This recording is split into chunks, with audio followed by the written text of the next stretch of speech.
চ' question number 56 এতিয়া এইটো বহুত ইম্পৰ্টেণ্ট হয় এইটো মানে কি এটা ভাল কনচেপ্ট আছে এইটো 56টো। চ' কুৱেশ্যন নম্বৰ 56ত এইটো কৈছে কি পি ষ্টাৰ্ট কৰিছে এটা বিজনেছ, ঠিক আছে। পি ষ্টাৰ্ট এটা business with initial investment of ইমান, ঠিক আছে। 1200 টকা ইনভেষ্ট কৰি কিনে পি ষ্টাৰ্ট কৰিছে এটা বিজনেছ 1200 টকা, ঠিক আছে। তাৰপিছত কি হ'ল, আফটাৰ এক্স মান্থছ দিয়া নাই হা, কিমান মান্থছ পিছত সেইটো দিয়া নাই। আফটাৰ এক্স মান্থছ কিউ জইন কৰিছে সেই বিজনেছটো, কিমান ইনভেষ্টমেণ্টত, 1500 ইনভেষ্টমেণ্টত হ'ল। এইটো আমাৰ ইনভেষ্টমেণ্ট ৰেচিঅ' পাই গ'লোঁ, হয়নে নহয়। এতিয়া আমি এইটো কেঞ্চেল আউট কৰিব পাৰোঁ, দুটা জিৰ' এনেকৈ কাটি, তাৰপিছত যোনটো কাটো আমি কাটি কিনে তাৰপিছত 4:5 পাই যাম, ঠিক আছে। 3 দি কাটিলে পাই যাম 3 12 3 4 = 12 আৰু 3 5 = 15, বুজি পাইছা। 4:5 ইনভেষ্টমেণ্ট ৰেচিঅ'টো পাই গ'লোঁ, ঠিক আছে। নেক্সট পাৰ্টত আমাক কি দিছে কি টোটেল প্ৰফিটটো যোনটো, এতিয়া বিজনেছটোত যোনটো প্ৰফিট হ'ল, টোটেল প্ৰফিটটো মানে পি আৰু কিউৰ, পি প্লাছ কিউৰ যোনটো প্ৰফিট হয়, বুজিছা, একেলগে যোনটো প্ৰফিট হয় সেইটো দিয়া আছে এইটো 1950, 1950, ঠিক আছে। এইটো টোটেল প্ৰফিট হয় টি পি। আৰু দিছে আমাক কিউৰ দিছে, ঠিক আছে। কিউৰ যোনটো কুৱেশ্যনত দিছে 750 ৰুপিজ কিউৰ প্ৰফিট আছে। কিউৰ শ্বেয়াৰটো দিয়া আছে 750 ৰুপিজ আৰু দুটাৰে মিলাই কিনে শ্বেয়াৰটো দিয়া আছে 1950 ৰুপিজ, বুজি পাইছা।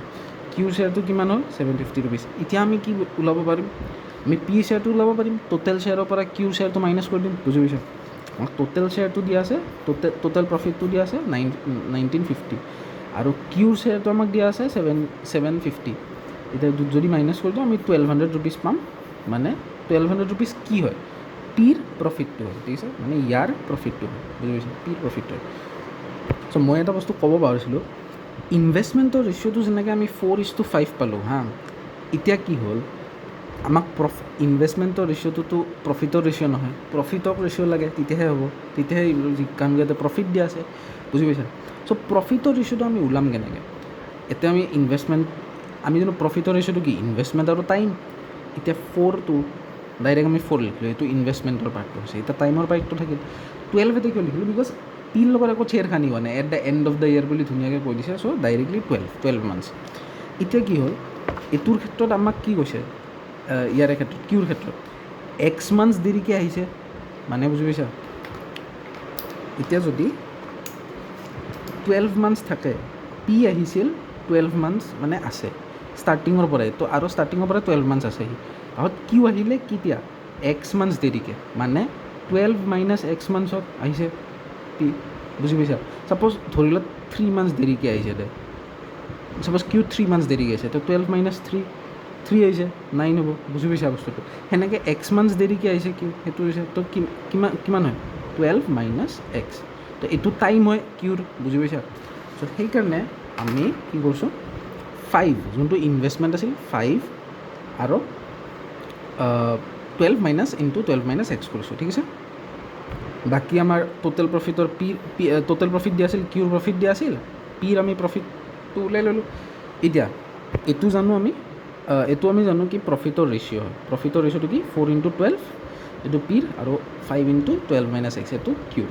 নাও এতিয়া চা, প্ৰফিটৰ ৰেচিঅ'টো আমি পাই গ'লোঁ আৰু প্ৰফিটটো পাই গ'লোঁ। কেনেকৈ, প্ৰফিটটো আমাৰ এইটো অলৰেডি 750 আৰু 1200 পাইছোঁ, তো সেইটো আমি ৰেচিঅ'ত লিখিব পাৰোঁ কেনেকৈ, 1200 আৰু 750। পিৰ যোনটো আছিল প্ৰফিট শ্বেয়াৰ 1200 আৰু কিউৰ যোনটো আছিল 750, তো এইকেইটা ৰেচিঅ' যদি কৰোঁ আৰু কেঞ্চেল আউট কৰোঁ তেতিয়া 8:5 হয়, ঠিক আছে।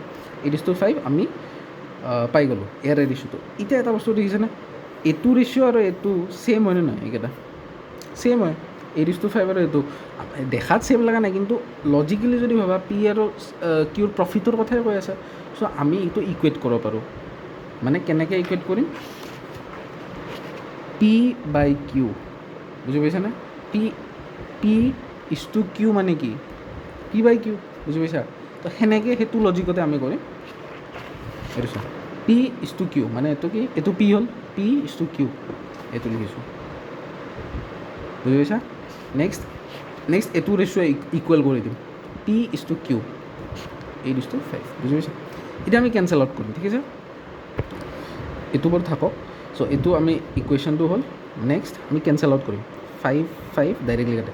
এনেকৈ যদি আমি ডাইৰেক্টলি কাটিব লাগে ন ক্ৰছ মাল্টিপ্লাই কৰাতকৈ ডাইৰেক্টলি ইয়াৰ পৰা কাটিব পাৰোঁ ঠিক আছে 5 আৰু 5 কাটিম 8 যদি আমি চাওঁ 4 দি কাটো 4 2 এইটো 12টো আছে হা 12টো আছে চ' 2 6 হ'ল এতিয়া বাচি কি থাকিল 6